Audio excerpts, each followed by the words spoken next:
నమస్తే, welcome to సిఎన్ఈ news. ముందుగా headlines చూద్దాం.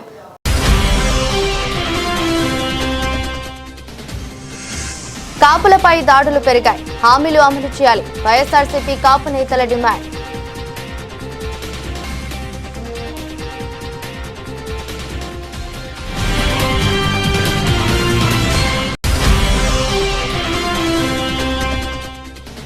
కాపులకు 3,000 కోట్లు ఇస్తామన్నారు, 3 కూడా ఇవ్వలేదు. వైఎస్ఆర్సీపీ నేత మాజీ మంత్రి పేర్ని నాని విమర్శ.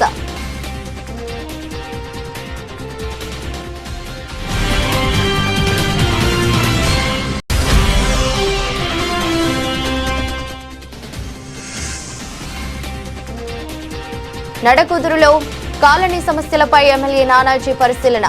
సమస్యలను త్వరలోనే పరిష్కరిస్తామని ఎమ్మెల్యే పంతం నానాజీ హామీ.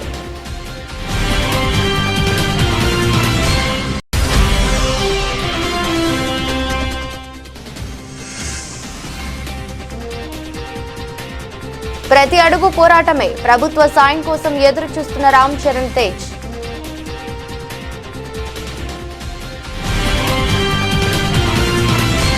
రాష్ట్రంలో శాంతి భద్రతలు పూర్తిగా క్షీణించాయని, కాపు సామాజిక వర్గ సంక్షేమాన్ని కూటమి ప్రభుత్వం నిర్లక్ష్యం చేస్తోందని వైఎస్ఆర్సీపీ కాపు నేతలు తీవ్రస్థాయిలో విమర్శించారు. కాపులకు ఎన్నికల సమయంలో ఇచ్చిన హామీలను వెంటనే అమలు చేయాలని, కాపు కార్పొరేషన్ కు బకాయిగా ఉన్న 9,000 కోట్ల నిధులను విడుదల చేయాలని డిమాండ్ చేశారు. డాక్టర్ బిఆర్ అంబేద్కర్ కోనసీమ జిల్లా రామచంద్రాపురం నియోజకవర్గంలోని వెంకటాయపాలెంలో ఎమ్మెల్సీ తోట త్రిమూర్తుల ఆధ్వర్యంలో ఆదివారం నిర్వహించిన వైఎస్ఆర్సీపీ రాష్ట్ర కాపు ముఖ్య నేతల ఆత్మీయ సమావేశంలో పలువురు నాయకులు మాట్లాడారు. రాష్ట్రంలో టీడీపీ కూటమి ప్రభుత్వం అధికారంలోకి వచ్చిన తర్వాత కాపులపై దాడులు, అణచివేత చర్యలు పెరిగాయని, సంక్షేమ పథకాల నిలిపివేత వల్ల కాపు సామాజిక వర్గానికి తీవ్ర అన్యాయం జరుగుతోందని ఆవేదన వ్యక్తం చేశారు. కాపు కార్పొరేషన్ కు ఏటా 3,000 కోట్లు కేటాయిస్తామని ఎన్నికల సమయంలో హామీ ఇచ్చిన ముఖ్యమంత్రి చంద్రబాబు నాయుడు 2 ఏళ్లలో ₹1 కూడా విడుదల చేయలేదని విమర్శించారు. వైఎస్ఆర్సీపీ ప్రభుత్వ హయాంలో కాపు నేస్తం సహా అనేక సంక్షేమ పథకాల ద్వారా కాపు మహిళలు, విద్యార్థులు, నిరుపేద కుటుంబాలు లబ్ధి పొందాయని గుర్తు చేశారు.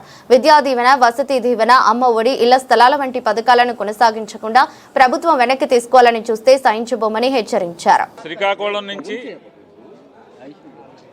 అనంతపురం వరకు ఈ 13 పాత జిల్లాల్లో ఉన్నటువంటి వైఎస్ఆర్ కాంగ్రెస్ పార్టీ కాపు నేతలందరూ కూడా ఇక్కడ సమావేశం అవడం జరిగింది. ఈ సమావేశంలో గడిచిన 2 సంవత్సరాలుగా కాపులకు జరుగుతున్నటువంటి నష్టాలు, కష్టాలు అన్నిటితో మాట్లాడుకుంటూ కేవలం ఒక కాపులకి జరిగేటువంటి కష్టాలని, నష్టాలని, బాధల్ని మాత్రమే కాకుండా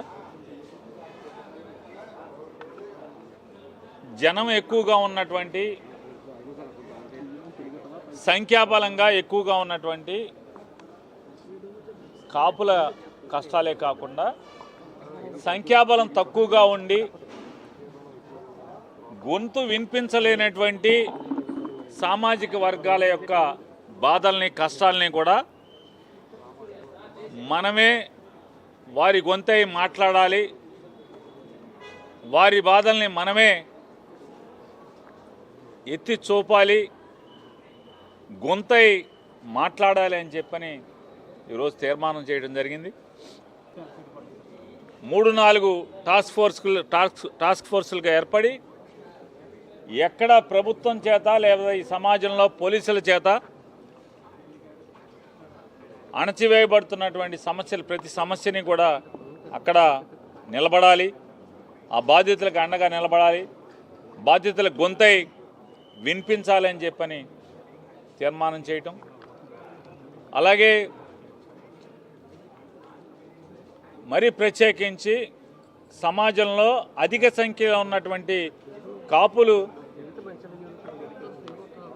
ఆర్థికంగా వెనుకబాటుతనం విపరీతంగా ఉంటుంది కాబట్టి చేతి వృత్తుల మీద, చిన్న చిన్న పనుల మీద, చిన్న చిన్న ఉద్యోగాల మీద మాత్రమే ఆధారపడి జీవనం సాగించేటువంటి కాపు కులంలో ఆర్థికంగా అంటే పేదరికంలోంచి బయటికి రావాలంటే పిల్లల చదువుల ద్వారా మాత్రమే కాపు కులంలో ఉన్నటువంటి కుటుంబాలు ఆర్థికంగా ముందుకొచ్చేటువంటి లేదా పేదరికం నుంచి బయటకు వచ్చేటువంటి ఏకైక మార్గం చదువే. కాబట్టి గడిచిన 2 ఏళ్లలో ఈ ప్రభుత్వం చదువుకి ఏమాత్రం కూడా సాయపడకుండా ఫీజు రీయింబర్స్మెంట్ పథకంలో ప్రభుత్వం కాలేజీలకి డబ్బులు చెల్లించకపోవటం వల్ల కాపులు విపరీతమైనటువంటి పిల్లల చదువు విపరీతమైనటువంటి భారం అయ్యింది. కాబట్టి తక్షణమే ప్రభుత్వం మీద ఒత్తిడి పెంచాలి. కాపులతో పాటుగా మిగతా పేదరికంలో ఉన్నటువంటి అన్ని వర్గాలకి కూడా మేలు చేకూరేలాగా కాలేజీల్లో ఫీజు చెల్లించేలాగా ప్రభుత్వం మీద ఒత్తిడి తీసుకురావాలని చెప్పని, అలాగే వైఎస్ఆర్ కాంగ్రెస్ పార్టీ కంటే కూడా ఎక్కువగా చేస్తాం కాపులకి అని చెప్పి సంవత్సరానికి 3,000 కోట్ల రూపాయలు కాపు నేస్తం కింద అదే కాపులకి సంక్షేమానికి ఖర్చు పెడతామని చెప్పి 3 రూపాయలు కూడా ఈ 2 ఏళ్లలో ఖర్చు పెట్టకపోవటం, కాపుల సంక్షేమాన్ని పూర్తిగా విస్మరించి దేనికైనా పవన్ కళ్యాణ్ గారిని చూపించి పవన్ కళ్యాణ్ గారిని బొమ్మతో ఆటాడిద్దామని కూటమి ప్రభుత్వం తప్పుడు ఆలోచన చేస్తుంది. కాపుల సంక్షేమానికి కట్టుబడి ఉంటామని చెప్పి అధికారంలోకి వచ్చిన కూటమి ప్రభుత్వం హామీలను విస్మరించిందని వైఎస్ఆర్సీపీ నేత మాజీ మంత్రి పేర్ని నాని విమర్శించారు. కాపు కార్పొరేషన్ కు 3,000 కోట్లు కేటాయిస్తామని ప్రకటించిన ప్రభుత్వం 2 ఏళ్లలో కనీసం 3 కూడా ఇవ్వలేదని మండిపడ్డారు. డాక్టర్ బిఆర్ అంబేద్కర్ కోనసీమ జిల్లా వెంకటాయపాలెంలో జరిగిన కాపు నేతల ఆత్మీయ సమావేశంలో పాల్గొన్న అనంతరం మీడియాతో మాట్లాడారు. కాపుల సంక్షేమం పేరుతో ప్రభుత్వం మాయమాటలు చెప్పిందని ఆరోపించారు. Deputy CM Pawan Kalyan, CM Chandrababu వ్యవహార శైలిపై కూడా పేర్ని నాని విమర్శలు గుప్పించారు. కాపు సమాజానికి నిజమైన న్యాయం చేయకుండా రాజకీయ నాటకాలు చేస్తున్నారని తెలిపారు. కేవలం పవన్ కళ్యాణ్ గారికి పదవి ఇచ్చినంత మాత్రాన, ఆయనకి చుట్టూ ఒక 100 మంది గన్మెన్లు పెట్టినంత మాత్రాన పవన్ కళ్యాణ్ గారు ఎప్పుడు కావాలంటే అప్పుడు ప్రభుత్వ డబ్బుతో మీటింగ్లు పెట్టినంత మాత్రాన కాపు కులం బాగుపడదనేది కూటమి ప్రభుత్వం గుర్తించాలి. కేవలం ఉప ముఖ్యమంత్రి అంటే చాలా జగన్మోహన్ రెడ్డి గారి కాలంలో ఉన్నారు. మంత్రులు వేరే ప్రభుత్వాల్లో కూడా, గడిచిన ప్రభుత్వాల్లో కూడా మంత్రులు చాలామంది పనిచేశారు. కేవలం కాపు నాయకులకి మంత్రి పదవులు ఇచ్చిన మాత్రాన కులానికి ఒరిగిందేం లేదనేది వాళ్ళు గుర్తిస్తున్నారు. కేవలం సంక్షేమం ఒకటే కాదు, ఇవాళ అరాచకాలు ఈ ప్రభుత్వంతో, కూటమి ప్రభుత్వంతో వేధింపులు, ఎక్కడెక్కడ ఏం జరుగుతున్నాయో అన్నిటికీ స్పందించాలని. ఇవాళ తెలుగుదేశం ప్రభుత్వానికి కాపులను ఎక్కడన్నా దుర్మార్గంగా చంపేస్తే, మట్టుబెడితే వీళ్ళు రౌడీలని నిందేయటం మొదటిసారి కాదు. నాడు వంగవీటి రంగా గారిని హత్య చేసినప్పుడు కూడా ఈనాడు పత్రికలో ఎడిటోరియల్ కాలంలో కూడా రాశారు, ఒక రౌడీ షీటర్ మరణిస్తే ఎలా ఇంత రచ్చ ఏంటి, ఇంత దహనాలేంటి, ఇంత లూటీలేంటి, ఇంత దొమ్మీలేంటి అని చెప్పాను. నాడు వంగవీటి రంగా గారిని కాదు, ఎక్కడ చూసినా, ఎక్కడ కాపు యువకుడో కాపు మనిషో చనిపోతే ఏదో ఒక నిందేస్తారు. పరిటాల రవి గారు ఏం చేశాడు ఈ దేశానికి? స్వాతంత్ర సమరయోధుడా? పరిటాల రవి గారు హత్య జరిగితే దాన్ని ఒక పెద్ద పోరాట యోధుడిని మరణించినట్టుగా చిత్రీకరిస్తారు ఈనాడు, జ్యోతి, వీళ్ళందరూ. నేనంటున్నాను, ఇవాళ కాపు యువకుడైన సాయికృష్ణ మరణిస్తే హత్య పోలీసుల చేత కిరాతకంగా దేశంలో ఎక్కడా లేనట్టుగా, నాడెప్పుడో ఎమర్జెన్సీ ఇందిరాగాంధీ గారు ఉన్నప్పుడు ఎమర్జెన్సీ కాలంలో జరిగింది. బాడీ కూడా కనపడకుండా, శవం కనపడకుండా హత్య చేసినటువంటి సంఘటన పోలీసుల చేత. మళ్ళీ ఇన్నాళ్ళకి హత్య జరిగితే శవం లేదు, బొయ్యికలు లేవు, ఆఖరికి బూడిది కూడా మిగలకుండా హత్య చేస్తే అది ఎలా సమర్థనీయం అవుతుంది? దానికోసం అని చెప్పనే ఆ కుటుంబానికి ఆర్థికంగా కూడా అండగా నిలవాలని చెప్పని ఈరోజు ఇక్కడ సమావేశమైనటువంటి కాపు పెద్దలందరూ కూడా తీర్మానించారు. వారికి ఆర్థికంగా కూడా అండగా నిలబడటం, అలాగే ఎక్కడ కాపుల మీద దాడులు జరిగినా ఈ ప్రభుత్వం చేత పోలీసుల చేత వేధింపులకు గురైనా ఎక్కడ నష్టం కష్టం వచ్చినా తక్షణమే టాస్క్ ఫోర్స్కి వెళ్ళటం, క్లౌడ్ ఫండింగ్ చేయాలి.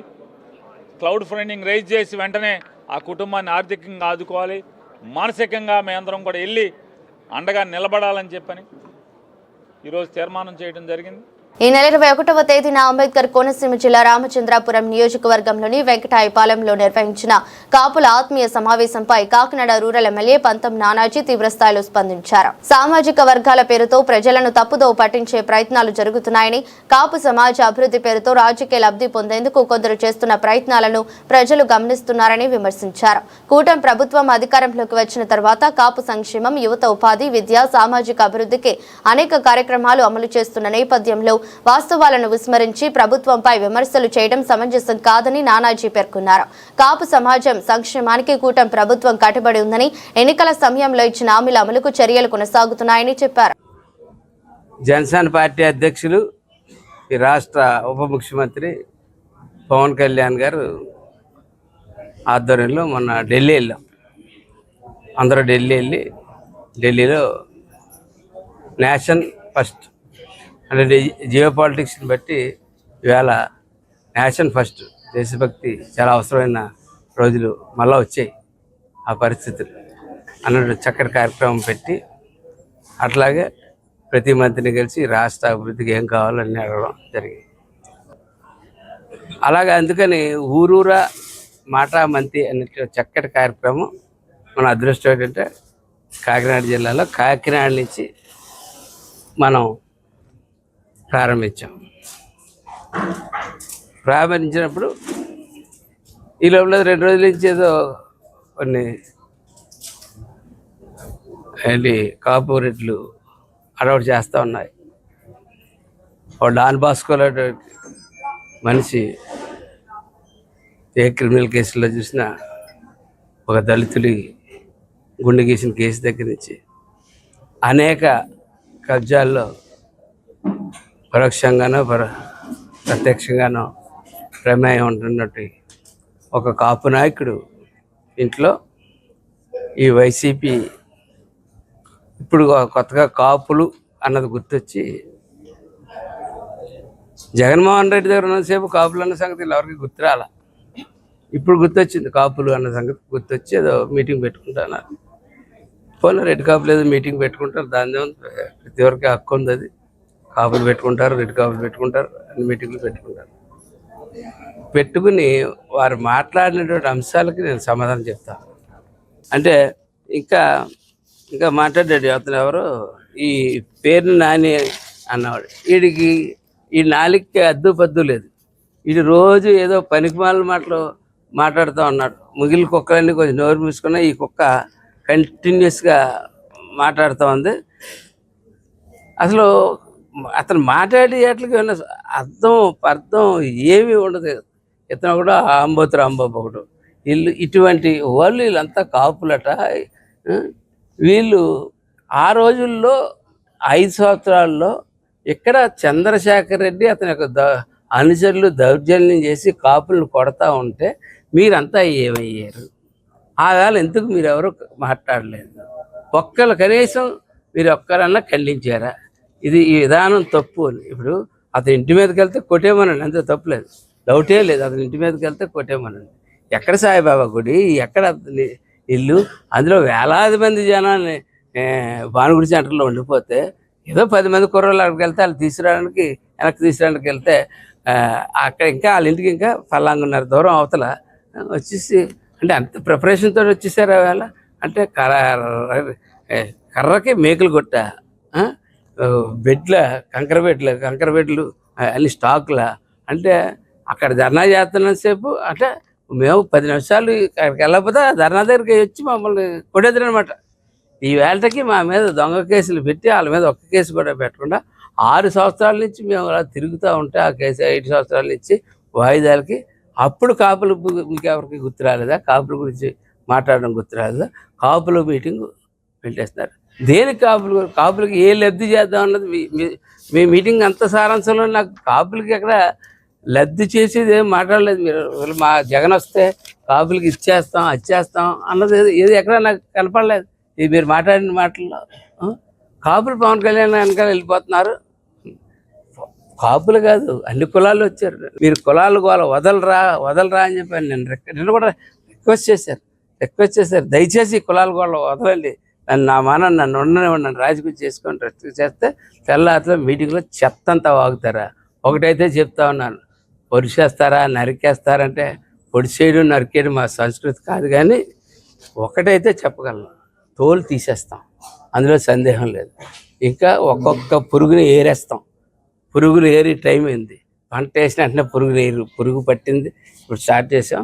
ఇప్పుడు పురుగులు బయటకు వస్తున్నాయి. ఇప్పుడు మొన్న చూస్తున్నాను ఏదో వెళ్ళిపోతాడు. కాకినాడ రూరల్ నియోజకవర్గం కరప మండలం నడకుదురు గ్రామంలోని భాస్కర్ వెంచర్స్ కాలనీలో నెలకొన్న సమస్యలను త్వరలోనే పరిష్కరిస్తామని ఎమ్మెల్యే పంతం నానాజీ హామీ ఇచ్చారు. సోమవారం కాలనీలో సుడిగాలి పర్యటన నిర్వహించిన ఆయన స్థానికులతో కలిసి ప్రాంతాన్ని పరిశీలించి వారి సమస్యలను అడిగి తెలుసుకున్నారు. కాలనీలో తాగునీరు, సీసీ రోడ్లు వంటి మౌలిక సదుపాయాల కొరత ఉందని నివాసితులు ఎమ్మెల్యే దృష్టికి తీసుకురాగా వాటి పరిష్కారానికి త్వరలోనే పనులు చేపడతామని తెలిపారు. కార్యక్రమంలో ఎంపీడీఓ జై శ్రీనివాస్, తహసీల్దార్ ఆకుల లక్ష్మీ సరస్వతి, మండల జనసేన పార్టీ అధ్యక్షుడు బండారు మురళి, పార్టీ నాయకులు, కార్యకర్తలు పాల్గొన్నారు. నడకుదురు గ్రామంలో మన కూటమి ప్రభుత్వం చంద్రబాబు నాయుడు గారు, పవన్ కళ్యాణ్ గారు ఆధ్వర్యంలో వచ్చిన తర్వాత 35 కోట్ల రూపాయలతోటి అభివృద్ధి అయితే సంక్షేమం అయితే చేయడం జరిగింది 2 సంవత్సరాల కాలంలో. అందులో పల్లె పండుగ ద్వారా 34 సీసీ రోడ్లు 2,62,00,000. అఫ్కోర్స్ మీ ఏపు వచ్చిండో మెయిన్ అటే వేస్తాం.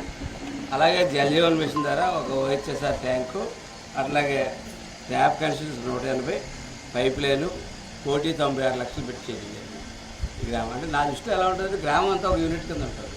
మీకేమో ఎవరికారికి ఒక ఎందుకు ఉంటుందో కాకినాడ 1, 2, 3 తర్వాత రాధానగరం అలాగే ఎలా ఉంటుందో మీకు అలాగా ఉంటుంది విడిగా. అలాగే వాటర్ గిడ్ తోటి ఇప్పుడు చెయ్యిపోయి పని పెద్ద ట్యాంకు ఈ మండలంలో 7 గ్రామాలకు సరిపోయే గ్రౌండ్ లెవెలే కదా పెట్టేది. పెద్దగా గ్రౌండ్ లెవెలేనా గ్రిడ్ నుంచి వచ్చేస్తుంది. గ్రిడ్ అంటే మొన్న 1,650 కోట్లు ఉభయ గోదావరి జిల్లాలకి పవన్ కళ్యాణ్ గారు పట్టుకొచ్చారు కదా ఢిల్లీ నుంచి. ఆ డబ్బుల్లోంచి ప్రధానంగా వాటర్ గురించి అని చెప్పి పవన్ కళ్యాణ్ గారు అంటే 3,000 చిల్లర కోట్లు మొదటి విడత 1,650 కోట్లు విడుదల చేయడం జరిగింది. ఆ పనులు ఇప్పుడు చేపట్టబోతా ఉన్నాం. ఆ పనుల ద్వారా మీ అందరికీ మంచినీరు ఇవ్వగలిగిన నమ్మకం మాకు బలంగా ఉంది. కాబట్టి మీ అందరికీ ఇంత బల్లగుద్ది నేను చెప్తా ఉన్నాను. ఎందుకంటే టెండర్స్ ప్రపోజల్ అయిపోయి, శాంక్షన్లు అయిపోయి, సైట్ల గురించి చెప్తాం. సైట్ మీ ఊర్లో ఇచ్చారు, కాబట్టి మీ ఊరు వచ్చింది. లేకపోతే వరదాపిల్లి వెళ్ళింది. అలాగే ఆలైన యానరోడ్ అంతా కలుస్తుంది, ఆ టేబుల్ కలుస్తుంది. కానీ టైంకి మీ ఊర్లో నాయకులు ఇందాక భాస్కర్ అమ్మాయి దగ్గరికి వెళ్ళాలని నాకు తెలియదని అపరాధం అన్నారు. అంటే సిస్టమ్ మీరు నన్ను ప్రశ్నిస్తారా, ఎంఆర్ఓ ప్రశ్నిస్తారా? నన్నే కదా ప్రశ్నిస్తారు. ఆటోమేటిక్ నేను ఎవరిని ప్రశ్నిస్తాను, నేను ఎవరు చెప్తాను, ఎలా చెప్తాను, నేను తేడా. కాబట్టి అది అందుకని సిస్టమ్ సెక్రటరీ గారిలో ఒక సిస్టమ్ అధికారంలో ఉన్నది, అది రివాజుగా వస్తున్నది. కానీ మా అదృష్టం ఏంటంటే వీళ్ళు కార్యకర్తలు కాదు, జనసేన ఏదో చేద్దామని ఆయనలాగా పులుకు పుచ్చుకుని నన్ను చూసి వచ్చిన వాళ్ళు కాదు, వీళ్ళు ఎవరో కూడా ఆయన చూసి వచ్చిన వాళ్ళు. ఆయన నేను వదిలేస్తే మళ్ళీ ఒక్కడ ఉండటం ఆయన కూడా, మీరు కూడా ఆయన వదలరు కదా. అదే అట్లాగా ఇప్పుడు విలేజ్ హెల్త్ క్లినిక్ ఒకటి ప్రతి చిన్నదానికి పెద్దదానికి కాకినాడ పరిగెత్త ఎక్కడ లేకుండా వెళ్తే మనం ఒక జబ్బుతో వెళ్తే 4 జబ్బులు చెప్తున్నారు. అదొకటి చాలా ఇబ్బంది అయిపోయింది ఈ మధ్య. ఈసారి మొన్న ఏదో 2 ఇన్సిడెంట్లు హాస్పిటల్ మీద మన వాళ్ళు కూడా దాడులు చేసి ఇన్సిడెంట్లు జరిగాయి. డాక్టర్లందరూ నా దగ్గరికి వచ్చారు. వస్తే నేను చెప్పాను, ఒకటే చెప్పాను, సార్ మీలో కూడా కొంతమంది తేడా ఉన్నారు, వీటి వల్ల ఇబ్బందులు వస్తాయి, మనందరం ఒకసారి కూర్చుందాం. ఒకసారి కూర్చొని ఆరోగ్యశ్రీకి వెళ్తే ఆరోగ్యశ్రీతో పాటు ఇంకోటి ఏదో కల్పించి పెట్టేసి ఆరోగ్యశ్రీ కన్నా ఎక్స్ట్రా కావాలని తీసుకోవడం, మళ్ళీ ఈ మొత్తం డాక్టర్కి ఎలా తీసుకుంటున్నాం, ఇంకో డాక్టర్కి ఎలా తీసుకుంటున్నది అలా చేస్తున్నారు. కొన్ని హాస్పిటల్ ఉన్నాయి, 4 ఎన్నో. ఆ 4-5 హాస్పిటల్ గురించి మొత్తం డాక్టర్కి మనం తప్పట్లేం. అలా అని చెప్పి ఎక్కడో చోట నిలదీయకపోతే మన జీవితాలు ఇలాగే ఉంటాయి. ఆ 2 కూడా ప్యారల్గా రన్ అయ్యే సిస్టమ్స్. డాక్టర్ని గౌరవించాలా. నా చిన్నప్పుడు ఎవరైనా సరే డాక్టర్ అంటే ఉన్న గౌరవం ఎవరికి ఉండేది కదా సమాజంలో. డాక్టర్ తర్వాత ఇంజనీరింగ్ గౌరవం ఎప్పుడు వచ్చింది, తర్వాత ఎప్పుడో ఈఆర్ అని పెట్టుకునేది ఎప్పుడు వచ్చింది, ఒక 10 సంవత్సరాల క్రితం వచ్చినట్టుంది. 10 సంవత్సరాల క్రితం ఈఆర్. కాకినాడ రూరల్ మండలం గంగనాపల్లికి చెందిన 4 ఏళ్ల Kosuri Moses royal spinal muscular atrophy అనే అరుదైన జన్యుపరమైన వ్యాధితో బాధపడుతున్నాడు. ఈ వ్యాధికి చికిత్సగా జోల్జెన్స్మా ఇంజెక్షన్ అవసరమని, దీని ఖర్చు సుమారు 1.25 కోట్లు ఉంటుందని వైద్యులు తెలిపినట్లు మోసెస్ రాయల్ తండ్రి బాలాజీ సిఎన్ఈకి తెలిపారు. కాగా ఇటీవల కాకినాడలో జరిగిన ఉప ముఖ్యమంత్రి పవన్ కళ్యాణ్ మాటామంతి కార్యక్రమానికి వినతి పత్రం అందజేయడానికి వచ్చినప్పటికీ ఎంట్రీ పాస్ లేకపోవడంతో వారు వెనుతిరగాల్సి వచ్చింది. అనంతరం విషయం తెలుసుకున్న ఉప ముఖ్యమంత్రి పవన్ కళ్యాణ్ బాధిత కుటుంబ వివరాలు సేకరించాలని అధికారులను ఆదేశించిన నేపథ్యంలో కాకినాడ డివిజన్ ఆర్టీఓ మల్లిబాబు వాళ్ళ వివరాలు సేకరించి ఈ రోజు జిల్లా కలెక్టర్ కార్యాలయంలో జరిగిన గ్రీవెన్స్ సెల్ ముందుకు తీసుకురావడం జరిగింది. సోమవారం నాడు చిన్నారి తల్లిదండ్రులు కోసూరి బాలదుర్గా ఈశ్వరరావు, హెమీమా కాకినాడ జిల్లా కలెక్టర్ ఎంఎన్ హరీంద్ర ప్రసాద్ ను కలిసి వైద్య నివేదికలు సమర్పించి తమ కుమారుడికి ప్రభుత్వ ఖర్చుతో వైద్యం అందించాలని విజ్ఞప్తి చేశారు. 5 ఏళ్ల వయసు రాకముందే చికిత్స చేయాల్సి ఉండగా ప్రస్తుతం చిన్నారికి కేవలం 4 నెలల గడువు మాత్రమే ఉందని కుటుంబ సభ్యులు కలెక్టర్ కు విన్నవించుకున్నారు. అయితే మన కాకినాడ జిల్లాలో ఏర్పాటు చేసిన మంతి మాట కార్యక్రమానికి విచ్చేసిన పవన్ కళ్యాణ్ గారికి మా వినతి పత్రం చెప్దామని మా బాబుని తీసుకుని వెళ్ళామండి. అయితే అప్పటికే టైం మించిపోవడంలో అక్కడ ఏంటంటే జనాల రద్దీ ఎక్కువ ఉండడం వల్ల మాకు పాసులు ఉన్న లోపలికి అలౌ చేయడానికి అవ్వలేదండి. అయితే మీటింగ్ అయ్యి రిటర్న్ అయ్యే టైంలో మమ్మల్ని చూసి ఏమైనా ఆగుతారన్న దానితో మేము అక్కడ ఒక 3 అవర్స్ మా బాబుని లిఫ్ట్ చేసుకొని వెయిటింగ్లో ఉన్నామండి. అయితే అక్కడ మాకు అవకాశం లేకపోయింది. కానీ అక్కడ రూరల్ కృష్ణ చైతన్య గారు రూరల్ పోలీస్ డిపార్ట్మెంట్ ఎస్ఐగా పనిచేస్తున్న సార్ మా వేదన చూసి మా ఫైల్ని ఏం చేశారంటే పవన్ కళ్యాణ్ గారు పిఏ గారికి అందజేస్తానమ్మా, వాళ్ళ ద్వారా మీకు డైరెక్టర్గా పవన్ కళ్యాణ్ గారు చూసి మీకు ఫోన్ చేస్తారు, దాని ద్వారా మీకు న్యాయం జరుగుతుంది, ఇక్కడ జరగకపోయినా రిపోర్ట్ చూసి మీకు ఫోన్ చేస్తాను అన్నారండి.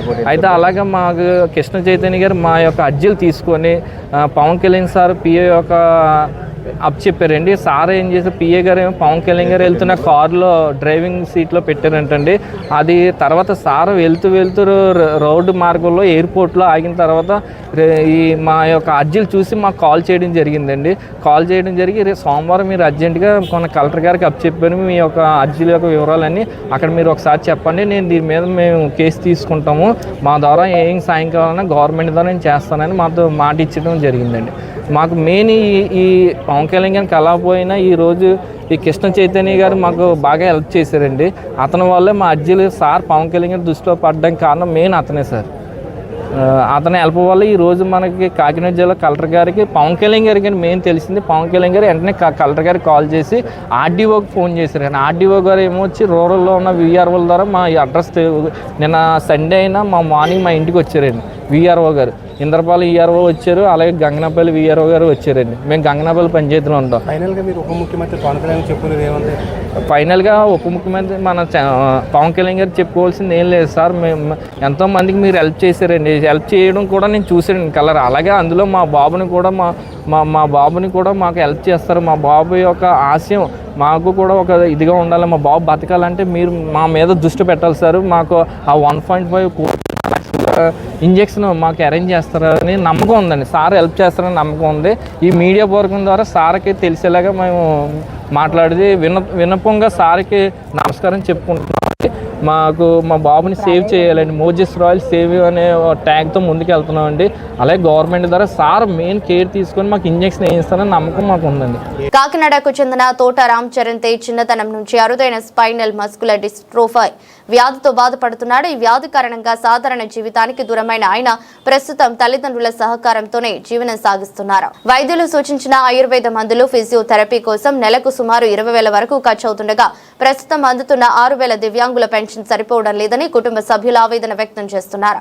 ఈ నేపథ్యంలో ఇటీవల మాటా మంత్రి కార్యక్రమంలో భాగంగా కాకినాడ విచ్చేసిన రాష్ట్ర ఉప ముఖ్యమంత్రి పవన్ కళ్యాణ్ బాధిత కుటుంబం కలవడానికి ప్రయత్నించగా ఎంట్రీ పాస్ లేని కారణంగా అధికారులు లోనికి అనుమతించలేదు. దీంతో వారు వెనుతిరిగారు. అయితే ఈ విషయాన్ని ఒక పోలీస్ అధికారి ద్వారా తెలుసుకున్న ఉప ముఖ్యమంత్రి పవన్ కళ్యాణ్ వెంటనే స్పందించి దీనికి సంబంధించిన పూర్తి వివరాలు సేకరించాలని, అంతేకాకుండా బాధిత కుటుంబాన్ని ఆదుకోవాలని జిల్లా కలెక్టర్ ఎంఎన్ హరీంద్ర ప్రసాద్ ను ఆదేశించారు. ఈ క్రమంలో బాధిత కుటుంబాలు సోమవారం నాడు జిల్లా కలెక్టర్ కార్యాలయానికి వచ్చి కలెక్టర్ను కలిశారు. ఈ సందర్భంగా వారు జిల్లా కలెక్టర్తో పెన్షన్ను 15,000కు పెంచాలని గతంలో దరఖాస్తు చేసుకున్నప్పటికీ ఇప్పటి వరకు మంజూరు కాలేదని తెలిపారు. అలాగే తనకు అవసరమైన రోబోటిక్ సహాయక పరికరాలు, వైద్య సాయం అందించాలని ప్రభుత్వాన్ని కోరుతున్నారు. నాకు కావాల్సింది సానుభూతి కాదని, జీవితం కొనసాగించేందుకు అవసరమైన సహాయం మాత్రమే అని రామ్ చరణ్ తేజ్ వ్యక్తం చేసిన ఆవేదన పలువురిని కదిలిస్తోంది. బాబుకి స్పైనల్ మస్కులర్ డిస్ట్రోఫీ అని ఒక జెనెటికల్ వ్యాధి అండి. అది అని చెప్పి డిఫైన్ చేశారండి చెకప్లో, చెక్కింగ్లో. ఇది పుట్టుకతోనే కొంతమందికి వస్తుంది, కొంతమందికి 5-6 ఏళ్ళ తర్వాత వస్తుంది, కొంతమందికి 10 ఏళ్ళు వయసు అప్పటి నుంచి వస్తుంటుంది. వాళ్ళకి ఏమవుతారంటే అండి, ఇవి మనుషులు చూడడానికి బాగానే ఉంటారండి. టోటల్గా అవయవాలు పనిచేయవు, లోపల ఆర్గాన్స్ మీద కూడా దాని ఎఫెక్ట్ చూపిస్తూ ఉంటుందండి. దీనికి యాక్చువల్గా మందులే లేవండి, ఇంకా ప్రపంచంలోనే ఎక్కడ మందులు కనిపెట్టలేదు. ఈ మధ్య ఏదో 16 కోట్ల ఇంజక్షను, 10 కోట్ల ఇంజక్షన్ అంటున్నారండి. అవి కూడా 50-50 ఛాన్సెస్ కూడా కాదని నేను అనుకుంటున్నాను. మా బాబుకి అయితే అలాంటివి అని చూపించారండి, ఎక్కడో బయటని కనిపెట్టారు ఇంజక్షన్లో అని. నేను ఇతనికి ఉన్న ప్రాబ్లమ్స్ ఏంటంటే అండి, ఇతనికి లంగ్స్కి అయితే ఇన్ఫెక్షన్ వచ్చేస్తుంటుందండి ఫ్రీక్వెంట్గా. అక్కడే ఉండి మొన్న ఎలక్షన్లో ఈయన కూడా వీల్ చైర్ మీద తిరిగి ప్రసారం చేశాడు. అంటే మేము పబ్లిసిటీ ఇచ్చుకోలేదు కానండి, సార్కండి వీల్ చైర్ మీద కూర్చోబెట్టి నేను తిరుగుతానని వాళ్ళ చుట్టాల ఇళ్ళకి గంట వెళ్ళి చెప్పేవాడండి, ఇలాగ పవన్ కళ్యాణ్ గారికి ఓటు వేయాలి మనం, అది అలాగని చెప్పేవాడు. వీళ్ళ అమ్మగారిది ఆ ఊరేనండి. మొత్తం అందరికీ ఏదో నేనైతే ఎక్కువగానే సర్వీస్ తిరిగానండి. ఆయన ఇప్పుడు మేము జనరల్ చేసుకోండి, ఆ సోషల్ మీడియాలో మాకు గ్రూప్ ఉందండి, పిఠాపురం పొత్తు ధర్మం, అందులో నేను వ్యవహారం ఉంటే బయట పెడతా ఉంటాం. ఈ బాబు ఆ రోజు నేను బయటికి తీసుకొస్తే ఆ ఫ్లెక్సీలు అవి చూసి నేను కలిస్తే చూస్తాను అన్నాడండి. దూరం నుంచో ఏదో అవకాశం ఉంటే దగ్గరికి వెళ్దామని. కానీ అప్పటికే టైము 6 అయిపోయిందండి, లోపల క్లోజ్ అయిపోవడం. అయితే దూరం నుంచి అయినా చూద్దామని అనుకున్నామండి. ఈలోగా కొంతమంది మీడియా సోదరులు వాళ్ళు ఈ ఫోటోలు అవి తీశారు. ఈలోగా పోలీసులు కొంచెం మమ్మల్ని దూరంగా నెట్టేశారండి. పరిస్థితి ఇదని చెప్తే అంకబాబు సిఐ గారు కూడా కొంచెం ఇబ్బంది ఏదో పెట్టారండి. కానీ ఆ సార్ నోటీస్కి వెళ్ళలేదు. ఆయన దృష్టికి మీకులాగా మీడియా సోదరుల వల్లే మొత్తానికి వెళ్ళిందండి. ఇలాగ నేను మోసుకురావడం అది చూసిన వాళ్ళు కొంతమందికి ఆయన చెప్పగానే ఆయనకి ఎయిర్పోర్ట్ దాకా వెళ్ళిన తర్వాత సార్ చూసారటండి. ఏదో టైంలో మనకు అవకాశం వస్తుంది, మా నియోజకవర్గం ఎమ్మెల్యే కదా కలుద్దామని అనుకున్నాం ఇప్పటికప్పుడు. కానీ యాక్చువల్గా ఆ రోజు ఇంకా కొంచెం ఎక్కువ వచ్చి సార్ నోటీసులోకి వెళ్ళిందండి. మీ అబ్బాయి పేరు రామ్ చరణ్ తేజ్ అండి. రామ్ చరణ్ తేజ్ పవన్ కళ్యాణ్ అభిమానం కానీ పిఠాపురంలో పోటీ చేసినప్పుడు ఆయన సంబంధించి ప్రచారం చేశాడనే విషయం అక్కడ ఉన్న జనసేన నాయకులకు కానీ లేదా పవన్ కళ్యాణ్ గారికి తెలుసా? పవన్ కళ్యాణ్ గారి వరకు మేము ఇవ్వలేదండి, ఆ స్ట్రీట్లోనే తిప్పాను. నేను మాత్రం తిరిగిన విషయం అక్కడ ఉన్న నాయకులకు తెలుసండి. నేను చాలా ఎక్కువ జర్నీ చేశాను, మా మిస్సెస్ కూడా తిరిగేవాళ్ళం అండి. కొంతమంది బయట నుంచి కొంచెం నాన్ లోకల్నే వాళ్ళు వచ్చేవారండి. వాళ్ళతో మేమందరం ఒక టీమ్గా అయ్యి ఒక్కొక్క ఏరియా ఎంచుకుని తిరిగేవాళ్ళం. వాళ్ళు అక్కడ కలెక్టర్ గారి దగ్గరికి ఆయన నోటీసులోకి వచ్చి ఆయన వెంటనే కలెక్టర్ గారికి ఆర్డర్ వేసారండి, అర్జెంటుగా ఆ విషయం ఏంటో చూడండి, కేశవ్ బాబు విషయం అని పవన్ కళ్యాణ్ గారు చెప్పారటండి. చెప్పగానే ఆ రోజు నుంచి రాత్రి నాకు ఫోన్లు వచ్చాయండి, సార్ మీ అబ్బాయి విషయం సార్ నోటీసులో వెళ్ళింది మాకు చెప్పారు, మీరు తీసుకొస్తే ఏటనేది చూసి మీ అవసరాలు ఏంటో చెప్పండి అన్నారండి. అంటే మేము సార్ని చూడడానికనే వెళ్ళామండి, కానీ టైంలో వెళ్ళకపోయాం, లేట్ టైం వెళ్ళాం, తర్వాత వచ్చేసామండి. అయితే మిమ్మల్ని కలుస్తామంటే ఈరోజు వచ్చామండి. వచ్చి అవన్నీ చూశారండి. తగలేని పరిస్థితుల్లో కూడా హాయిగా సోపాను పట్టుకుని కూర్చుని ఆయన బెల్ట్ స్టెప్ ఇవన్నీ బాగా ఇంట్రెస్ట్ అండి. బాగా చిన్నప్పటి నుంచి ఇష్టం అండి, చాలా ఇష్టం అండి పవన్ కళ్యాణ్ గారు అంటేనే. ఆయన మొన్న కూడా ప్రచారం చేయడానికి అంటే ఆయన మంచితనం, ఆయన పద్ధతిని బట్టి అన్నిటిని బట్టి ఆయన బాబు కూడా నేను చెప్పినా కూడా వినకుండా నేను వెళ్తానమ్మా అని వెళ్ళాడండి. పరిస్థితి ఎలా ఉండి కూడా ఎలా ప్రచారం చేశాడు? ఇంకా సపోర్ట్ తీసుకుని అలా వీల్ చైర్ మీద అలాగా తీసుకుని వెళ్ళండి. సో ఫ్రెండ్స్ కూడా ఫ్రెండ్స్ ఉన్నారండి, బాగా సపోర్ట్ అండి. ఫ్రెండ్స్ ద్వారా కూడా సపోర్ట్ చేసుకుని వెళ్ళాడండి. కాకినాడకు చెందిన 8 ఏళ్ల వైష్ణవ్ బీనల్ అరుదైన ఎస్ఎంఏ వ్యాధితో బాధపడుతున్నది. ఈ వ్యాధి కారణంగా నిలబడటం, నడవటం కష్టంగా మారిందని కుటుంబ సభ్యులు తెలిపారు. చిన్నారికి మలేషియాలోని జీన్ థెరపీ చికిత్స అందుబాటులో ఉన్నప్పటికీ దానికి సుమారు 1.25 కోట్ల వ్యయం అవుతుందని, అంత పెద్ద మొత్తాన్ని భరించే ఆర్థిక స్తోమత తమకు లేదని తల్లిదండ్రులు ఆవేదన వ్యక్తం చేస్తున్నారు. కాగా ఇటీవల కాకినాడలో నిర్వహించిన మాట మంతి కార్యక్రమంలో రాష్ట్ర ఉప ముఖ్యమంత్రి పవన్ కళ్యాణ్ ను కలిసి తమ సమస్యను వివరించారు. అయితే ఒక పోలీస్ అధికారి ద్వారా విషయం తెలుసుకున్న ఉప ముఖ్యమంత్రి స్పందించి బాధిత కుటుంబానికి సహాయ చర్యలు తీసుకోవాల్సిందిగా కోరారు. ఈ నేపథ్యంలో సోమవారం కాకినాడ కలెక్టరేట్ లో నిర్వహించిన గ్రీవెన్స్ కార్యక్రమానికి హాజరైన చిన్నారి తల్లిదండ్రులు జిల్లా కలెక్టర్ ఎంఎన్ హరీంద్ర ప్రసాద్ ను కలిసి వినతి పత్రం అందించారు. తమ కుమార్తెకు అవసరమైన వైద్యం అందించేందుకు ప్రభుత్వం ఆర్థిక సాయం అందించాలని కోరారు. అనంతరం చిన్నారి తల్లి మాట్లాడుతూ తమ కుమార్తె ప్రాణాలను కాపాడేందుకు ప్రభుత్వం అండగా నిలవాలని, చికిత్సకు అవసరమైన సహాయం అందించాలని వేడుకున్నారు. మేము కులాచెరులో లాస్ట్ టైం జరిగిన మీటింగ్కి డిప్యూటీ సీఎం గారు పవన్ కళ్యాణ్ గారు వచ్చారండి. అక్కడ మా పాప వ్యాధి గురించి చెప్పుకుందామని మేము అక్కడికి వెయిట్ చేసామండి. కానీ అక్కడ జరిగిన మీటింగ్ చాలా ఎక్కువ టైం అవడం వల్ల మేము ఆయన కలవలేకపోయామండి.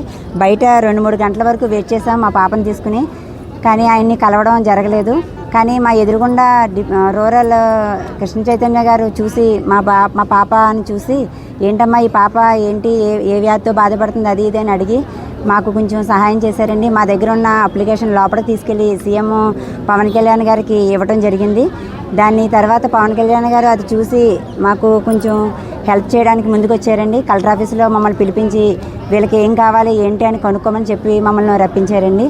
మేము కలెక్టర్ ఆఫీస్లో కలెక్టర్ గారికి చెప్పుకున్నామండి. దీని తర్వాత మాకు ఏం కావాలి అనేది 14 ఇంజెక్షన్ మెడిసిన్ కోసం ఏం చేయాలి ఎలా చేయాలనేది మేము తర్వాత హెల్ప్ చేస్తామని చెప్పారండి. మా పాపకి 1.5 ఇంజెక్షన్ వేస్తే తన లైఫ్ లాంగ్ మెడిసిన్ అవసరం లేకుండా తనకి తాను నడవగలదు, తనకు తాను బతకగలదండి. మాకు దయచేసి ఆ మెడిసిన్ ఇప్పిస్తారని పవన్ కళ్యాణ్ గారిని కోరుకుంటున్నామండి. ఆయన ద్వారా ఒక ప్రాణం నిలబెట్టిన వారు అవుతారండి. ఆ మెడిసిన్ లేకపోతే ఈ పాప రోజు రోజుకి సృష్టించిపోయి కొద్ది రోజులు చనిపోతుందండి పాప. అదే అండి ఆయన కోరుకునేది ఒకటే, మా పాపకి ఆ 1.5 ఇంజెక్షన్ మాకు ఇప్పిస్తారని కోరుకుంటున్నామండి. సూర్యకుమారి. కాకినాడలో కల్తీ ఆహార నియంత్రణ, ఆహార భద్రతా వ్యవస్థ బలోపేతం కోసం చర్యలు చేపట్టాలని బీజేపీ నాయకులు జిల్లా కలెక్టర్ను కోరారు. రాష్ట్ర బీజేపీ అధ్యక్షుడు పివిఎన్ మాధవ్ సూచనల మేరకు జిల్లా అధ్యక్షుడు బిక్కిన విశ్వేశ్వరరావు ఆదేశాలపై జనతా వారధి బృందం కలెక్టరేట్లో వినతి పత్రం సమర్పించింది. ఈ సందర్భంగా బీజేపీ జిల్లా ప్రధాన కార్యదర్శి, జనతా వారధి కన్వీనర్ దాట్ల కృష్ణవర్మ మాట్లాడుతూ హోటళ్లు, స్వీట్ షాపులు, బేకరీలు ఆకస్మిక తనిఖీలు పెంచడంతో పాటు లైసెన్స్ లేని అనారోగ్యకర పరిస్థితుల్లో నడుస్తున్న మాంసం దుకాణాలపై కఠిన చర్యలు తీసుకోవాలని కోరినట్లు తెలిపారు. అలాగే కాకినాడలో ఫుడ్ టెస్టింగ్ ల్యాబ్ ఏర్పాటు లేదా అప్గ్రేడ్ చేయాలని విజ్ఞప్తి చేసినట్లు చెప్పారు. మనం ప్రతి వారం కూడా రాష్ట్ర ప్రభుత్వం నుంచి మా పార్టీ తరఫున ప్రత్యేకంగా ఒక గ్రీవెన్స్ ఇవ్వడం జరుగుతుంది. ఈ వారం కంటెంట్ ఈ కల్తీ ఆహారాలు, ఫుడ్ ఇన్స్పెక్టర్స్ వాళ్ళు కూడా కొరత ఉంది చాలా చోట్ల. రీసెంట్గా చూసుకున్నట్టయితే రాజమండ్రిలో పాలు కల్తీ వల్ల చాలామంది చనిపోవడం, పాక్షికంగా దగ్గర 500 మంది కూడా మంచి చనిపోవడం పరిస్థితి ఉంది. కాబట్టి గవర్నమెంట్ పూర్తిగా కల్తీ ఆహారాన్ని నిర్మూలించాలి. ఈ స్లాటర్ హౌస్ దగ్గర కూడా సరైన పర్యవేక్షణ ఉండాలని, పాఠశాలలు, విశ్వవిద్యాలయాలు, గవర్నమెంట్ హాస్పిటల్ ఎన్నింటిలో కూడా దీని మీద పూర్తి పర్యవేక్షణ చేసి ఆహార కల్తీ లేకుండా చూడాలని, అదేవిధంగా వాటర్ ఈ బాటిల్స్లో చాలా రకరకాల బాటిల్స్ వచ్చేసినాయి. వాటికి ఎంతవరకు లైసెన్స్ ఉన్నాయి ఏంటనేది కూడా పూర్తి అవగాహన లేదు. ఇవన్నిటి మీద పూర్తి స్థాయిలో కూలంకషంగా చర్చించి ఇటువంటి అనుమతి లేని వాటిని వెంటనే క్యాన్సిల్ చేయాలని, అదేవిధంగా ఫుడ్ సేఫ్టీ అధికారులు వెంటనే నియమించి హోటల్స్, ఫుడ్ స్టాల్స్ అన్నింటినీ కూడా తక్షణం పర్యవేక్షించాలని కలెక్టర్ గారికి గ్రీవెన్స్ ఇవ్వడం జరిగింది. అదేవిధంగా పార్టీ నుంచి కొంతమందికి అన్నదాత సుఖీభవ ప్రతి సంవత్సరం వచ్చేది రావట్లేదంటే అది కూడా గ్రీవెన్స్ ఇవ్వడం జరిగింది. కాకినాడ ఆర్టీసీ కాంప్లెక్స్ సమీపంలోని రైతు బజార్ వద్ద 93 బీసీ కులాల ఐక్య వేదిక రాష్ట్ర అధ్యక్షుడు మాకిరెడ్డి భాస్కర్ గణేష్ బాబు ఆమరణ నిరాహార దీక్ష చేపట్టారు. సందర్భంగా ఆయన మాట్లాడుతూ రైతు బజార్లో రైతుల ముసుగులో వ్యాపారం చేస్తున్న దళారీలను తొలగించి నిజమైన రైతులకు మాత్రమే గుర్తింపు కార్డులు జారీ చేయాలని డిమాండ్ చేశారు. అలాగే రైతు బజార్ ఉన్న ప్రాంతం మాస్టర్ ప్లాన్ ప్రకారం 80 అడుగుల రహదారిగా ఉన్నందున రోడ్డు సౌకర్యం కల్పించాలని, స్థానిక నివాసాల ముందు ఉన్న షాపులను తొలగించి రాజమార్గం ఏర్పాటు చేయాలని కోరారు. వినియోగదారుల ప్రయోజనార్థం రైతు బజార్లో ప్రభుత్వం నిర్ణయించిన ధరలకే క్రయ విక్రయాలు జరిగేలా చర్యలు తీసుకోవాలని ఆయన ప్రభుత్వాన్ని డిమాండ్ చేశారు. ఈ రోజు మొదలుకొని 20 సంవత్సరాల క్రితం వరకు ఈ కాకినాడ ఆర్టీసీ కాంప్లెక్స్ దగ్గర ఉన్న రైతు బజారు దళారీ రైతు బజార్ అని, ఇందులో నిజమైన రైతులు లేరని, నిజమైన రైతులకి అవకాశాలు కల్పించాలని, అలాగే ఇక్కడ ఉన్న ఇది రైతు బజారే కాదు, 80 అడుగుల రోడ్డు 20 సంవత్సరాల క్రితం మాస్టర్ ప్లాన్లో ఉంది. అలాగే గత ప్రభుత్వంలో 40 అడుగుల రోడ్డుగా మార్చబడింది మాస్టర్ ప్లాన్లో. అంతేగాని ఇది ఇక్కడ రైతు బజార్ స్పెసిఫిక్గా గవర్నమెంట్ ఇక్కడ రైతు బజార్ ప్లేస్ ఇవ్వలేదు. అర్ధాంతరంగా అప్పట్లో కొత్తగా పెట్టిన చంద్రబాబు నాయుడు గారు అధికారంలో రైతు బజార్లు పెట్టాలని చెప్పి తాత్కాలిక రైతు బజార్గా పెట్టడం జరిగింది.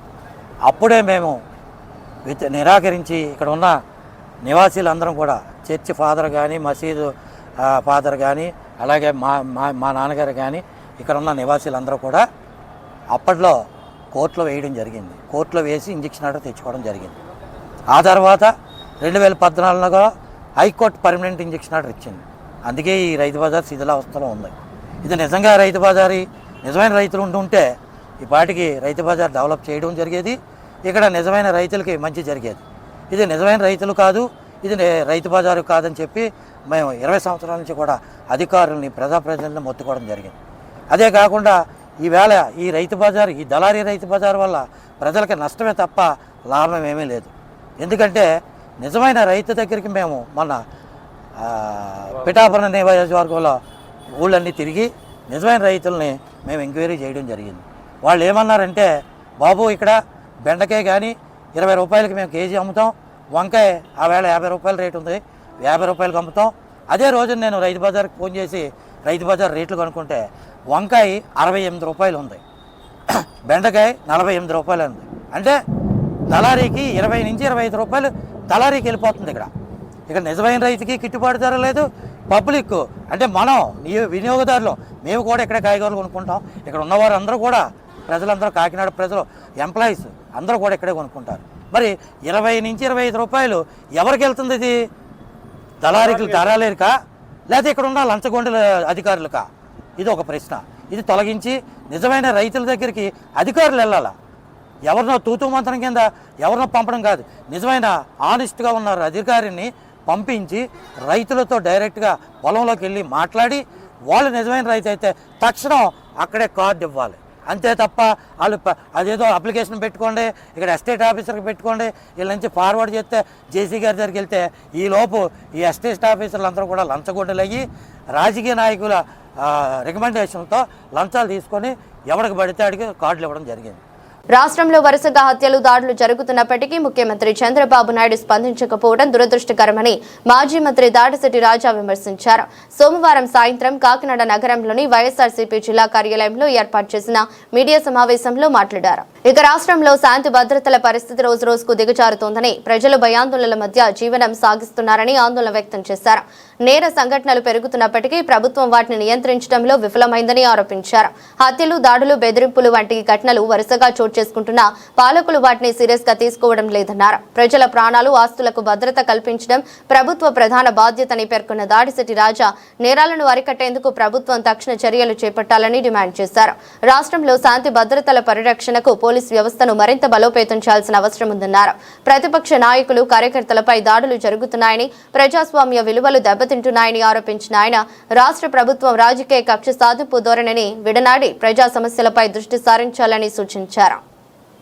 గత 4-5 రోజుల్లోని ఆయన మాటలు చూస్తుంటే ఏ విధంగా మాట్లాడుతున్నారంటే, ఆయన ప్రజా సమస్యలపై వారి విధంగా మాట్లాడడం జరుగుతుంది. ఆయన మాట్లాడుతుంటే ప్రజల సమస్యపై మాట్లాడే వారిని దుర్భాషలాడుతూ, ఆయన ముఖ్యమంత్రి స్థాయిలో ఉండి మనకి నోట్లో పలకాలైన మాటలు బొక్క అని ఈ టైపు వ్యాఖ్యానాలు చేస్తూ ప్రజా సమస్యలపై గొంతెత్తే వారిని దూషిస్తూ, లేదు సోషల్ మీడియా మీద ప్రత్యేకమైన చట్టాలు చేస్తాం, మేమందరూ ఒక మంత్రుల సబ్ కమిటీ ఏర్పాటు చేసి ఈ రాష్ట్రంలో ఉన్న ప్రతిపక్షాల గొంతు నొక్కుతాం, ఈ రాష్ట్రంలో ఉన్న రైతుల గొంతు నొక్కుతాం, ఈ రాష్ట్రంలో ఉన్న వికలాంగుల గొంతు నొక్కుతాం, ఈ రాష్ట్రంలో ఉన్న విద్యార్థుల గొంతు నొక్కుతాం అన్న ధోరణి చంద్రబాబు నాయుడు గారి మాటల్లో కనపడుతుంది.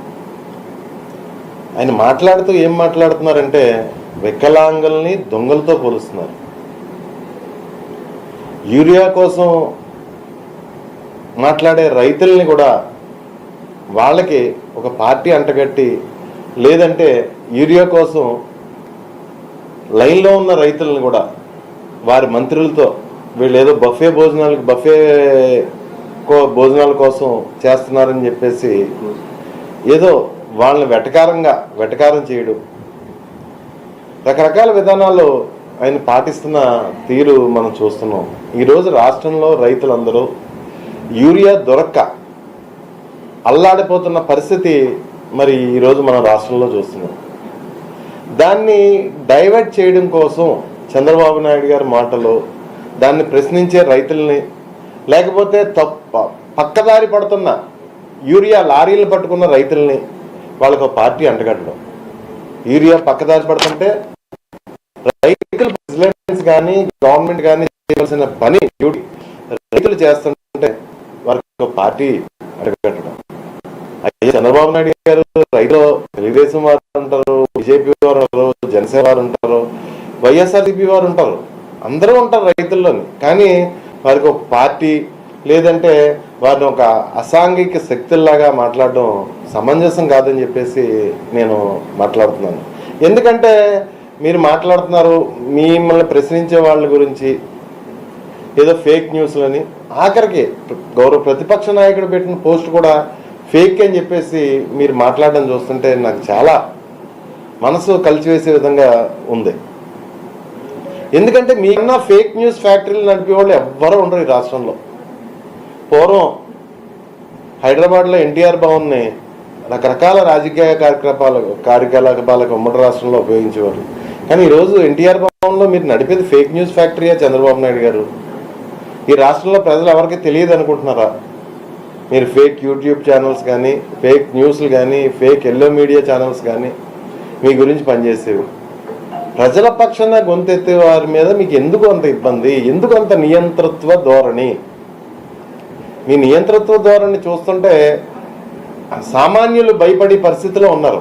ఎందుకంటే ప్రతిపక్షాలుగా ప్రజల తరపున పోరాటం చేసి మేము అసలు పట్టించుకునే పరిస్థితి లేదు, మీ నియంతృత్వ ధోరణి పట్టించుకునే పరిస్థితి లేదు, మీ రెడ్ బుక్స్ పట్టించుకునే పరిస్థితి లేదు, మీరు పెట్టే కేసులకి భయపడే పరిస్థితి లేదు ప్రతిపక్ష పార్టీ నాయకులుగా మేము. కానీ మిమ్మల్ని చూస్తుంటే ఒకందుకు నాకు జాలి కూడా వేస్తుంది. ఎందుకంటే మీలో ఉన్న హిట్లర్ లేకపోతే ముస్సోల్ని, లేదంటే మీలో ఉన్న మానసిక వైకల్యం కానీ పరాకాష్ఠకి, అంటే పిచ్చి పరాకాష్ఠకి చేరిందంటారు కదా, పరాకాష్ఠకి చేరి పరిస్థితి మేము చూస్తున్నాం ఈ మధ్యకాలంలో. ముఖ్యంగా రైతుల పట్ల మీరు వ్యవహరించే తీరు. అయ్యా చంద్రబాబు నాయుడు గారు, మిమ్మల్ని కోరుకునేది ఏంటంటే రైతులు నష్టపోతున్నారు. ఈ రాష్ట్రంలోని సుమారు 200 రూపాయలు ఎక్స్ట్రా పెట్టినా, ఎక్స్ట్రా ప్రభుత్వం అమ్మే రేటు కన్నా 200 రూపాయలు ఎక్కువ పెట్టినా యూరియా దొరకని పరిస్థితి కనపడుతుంది. దానికి మీరు అవలంబిస్తున్న విధానాలే చేటు చేస్తున్నాయి. ఒక ఎగ్జాంపుల్ చెప్తున్నాను. ఒక క్రైటీరియా, రైతుని క్రైటీరియాగా తీసుకోవడానికి పట్టాదారు పాస్ పుస్తకం తీసుకుంటే ఆ పట్టాదారు పాస్ పుస్తకాన్ని బట్టి అతనికి ఎన్ని యూరియా బస్తాలు ఆయనకి అవసరం. వార్తలు ముగించే ముందు మరోసారి హెడ్లైన్స్.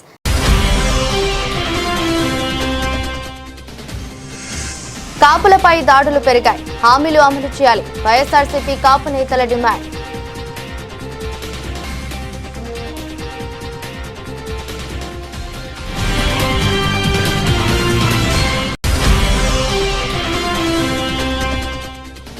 కాపులకు 3,000 కోట్లు ఇస్తామన్నారు, 3 కూడా ఇవ్వలేదు. వైఎస్ఆర్సీపీ నేత మాజీ మంత్రి పేర్ని నాని విమర్శ.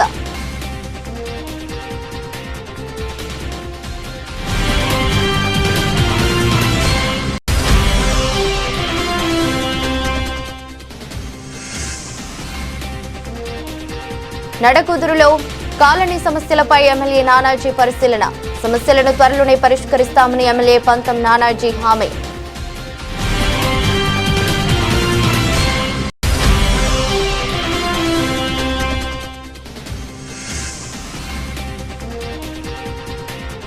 ప్రతి అడుగు పోరాటమే, ప్రభుత్వ సాయం కోసం ఎదురు చూస్తున్న రామ్ చరణ్ తేజ్.